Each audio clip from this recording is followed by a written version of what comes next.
then maybe you drift in thought somewhere else. And like 3 miles down the road, you find yourself, well, 3 miles down the road, you find yourself, right? You kind of wake up. Yes? People have that experience, you know what I'm talking about? It's okay to admit it, because I think it happens to all of us. It sounds terrible, doesn't it?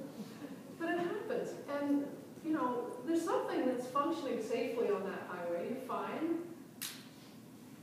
But you were on autopilot between here and there, weren't you?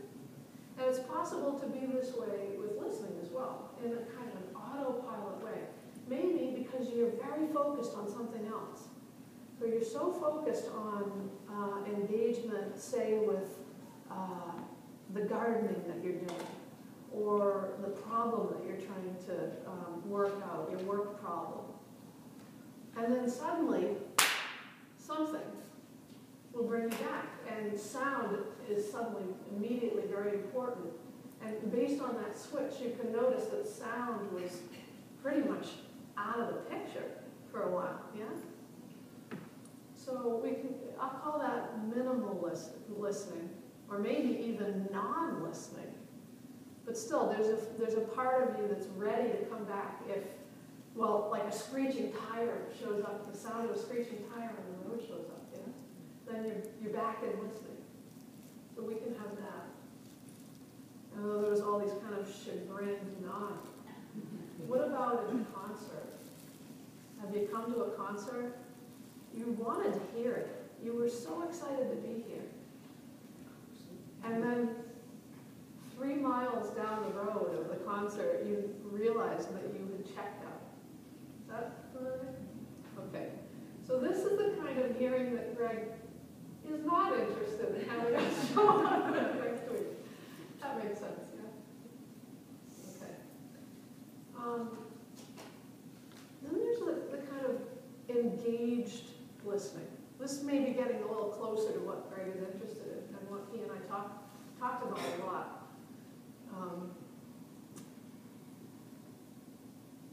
So engaged, right? Like the practice that we just did, where first of all, you notice that you have an attentional capacity. Okay, well this is like so basic of a human skill, but it's a strange thing because we don't talk about it so much. It's what I teach. It's what I'm very interested in.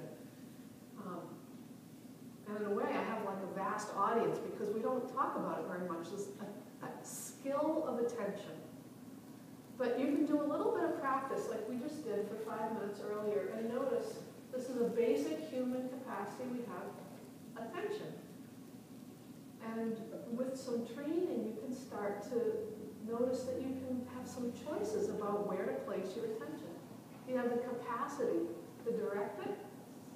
You have the capacity to see where it goes and to draw it back and to move it in other places. I talked to, Gregg and I were talking about this. I gave him the image of a camera. And he loved that. Yeah, camera, right? So you can move a camera around. You can choose where to place it. There's also a lens with the camera. So you can open wide, right? That kind of wide open listening that we can have. Or we're able to take in a lot of different points and things. And we can also narrow it and be very specific with it. Maybe as we were sitting here, you noticed how just being invited to turn your attention to sound. At first, you kind of have some garden variety attention to sound. And then things start to get added into the symphony of sound that's available in a room. You notice the tone that hum has. And then you can notice that it's got some parts to it. And then whenever there's something that gets added to it that's intermittent, that those, you can pull those in. And so it starts to really flesh out. This is engaged, a form of engaged listening. Yeah? So even with engaged listening, we can talk about a kind of engaged listening that is kind of a in and kind of move organically. Oh, a sound here, and a sound there. And the kind of the rich fabric underneath it, that's just the consistent sound. That's an engaged form of listening. Or maybe you notice at some point you got very fascinated with one element, like when the phone rang. Wasn't that perfect? It's like, oh, right to it. Okay, so this is an engaged form of listening too, but it's kind of single pointed, going right to it. Maybe you can think of a concert you've been to where at some point, you know, like, oh, you're enjoying it, it's great, the whole fabric of it, but suddenly, for some reason, it's the oboe. You can't take your mind off the oboe, and you just like, everything else disappears. You're watching the oboist, you hear the oboe. Even if they don't have the melody, for some reason you get really single pointed about it. Yeah? So these are all ways of listening. You can think about that camera as an image for now. Well, how have you been listening all your life? Have you been in control of the camera of your ears? Do you realize that you have some choice? Well, this word choice, this kept coming up between Gregg and I, and it's a wonderful word that a meditation teacher works with a lot. So part of the reason we're so interested in this is that Gregg knows something, and he learns something, and he accesses something at the keyboard, and he wants to know more about it. And he's figured out that if he talks to me, he finds out more about it. He also is a wonderful teacher. He's a very dedicated teacher. And he finds out, he wants to know more about how that's working for him. And when I talk to him about it, I can tell he's so dedicated. He's so dedicated to doing it well. And he finds out about what's working and what's not working by talking to someone who just cares about attention. That's me. So we end up learning, and I learn from him too. I learn about teaching, because we're both teachers. And I learn about, engaging in my practice. I think the thing that fascinates him most is that he thinks about his practice as kind of not exactly limited to this, but still it's his main means into what he's interested in. And so when I tell him a story, like the story of falling down the stairs, totally awake to everything that was going on and thinking it was the best thing that ever happened to me, he's really kind of baffled by that, but also compelled by it. He has experiences here that he can tell are really informing his whole life. And so to think that he can have those also walking down the stairs, or washing the dishes, or doing whatever it is you do in your life, that's what a meditation teacher is interested in inviting people to learn more about.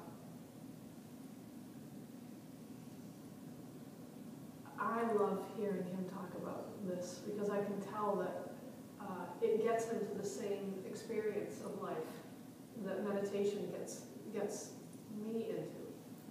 And so we just end up, man, you gotta come sometime. I think maybe one of these days we'll both sit up here. You could listen to us like duke it out with each other, because it gets heated and it gets excited and everything.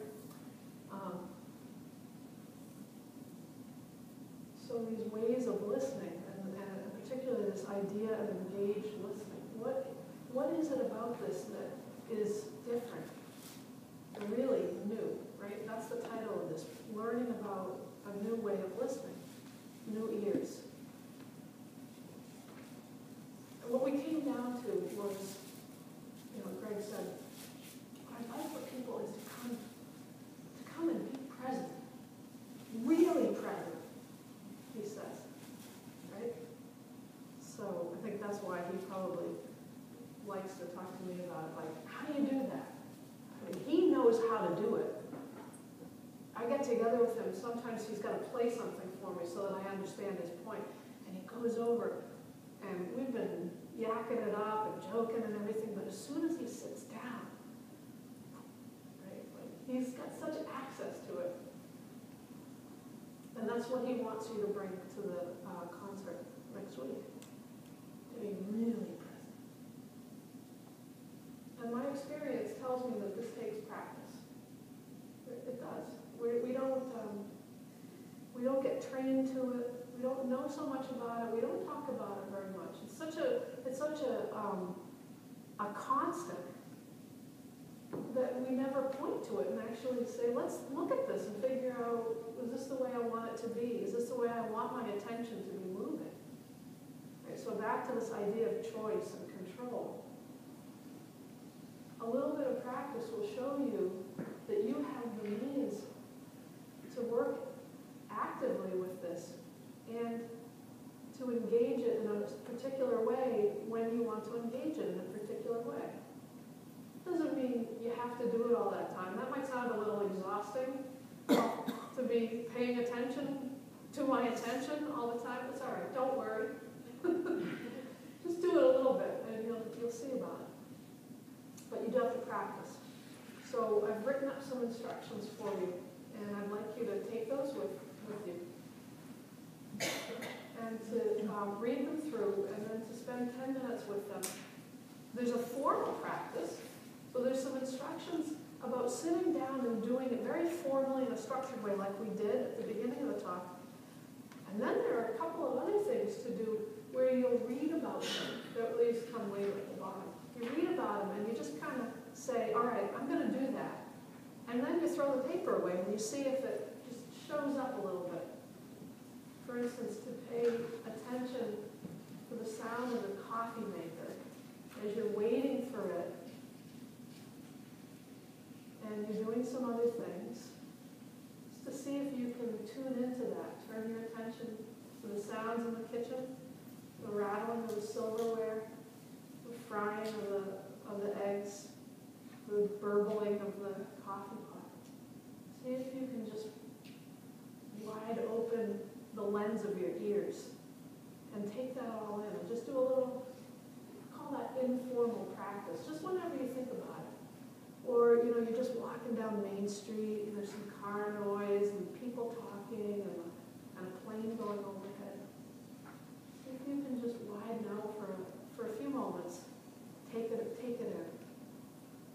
Train your attention in this one sense, the listening sense. Train your attention to widen out and take in. Yeah. This is the quality of listening that Gregg and I came down to being interested to have people show up with. Why? Why should we want this? I had some notions about why Gregg would care about something like this, and they were all baloney. My goodness. You might have an idea about, well, a performer wants people to pay attention. Well, of course, there's some of that. Let's not kid ourselves. But that actually is not his primary interest. His primary interest is exactly my primary interest when I'm teaching. It's this kind of weird, selfless, selfish thing that happens. And the way he described it, or actually the way we described it together, was something gets co-created when people come together and pay attention at the same level. Okay? So he talked about going or having experienced, I'm not sure if it was a recording or a live, but having experienced Horowitz playing and what happens. So here's someone who has such a depth of investment, involvement, engagement in their art that it kind of prompts it out of the audience.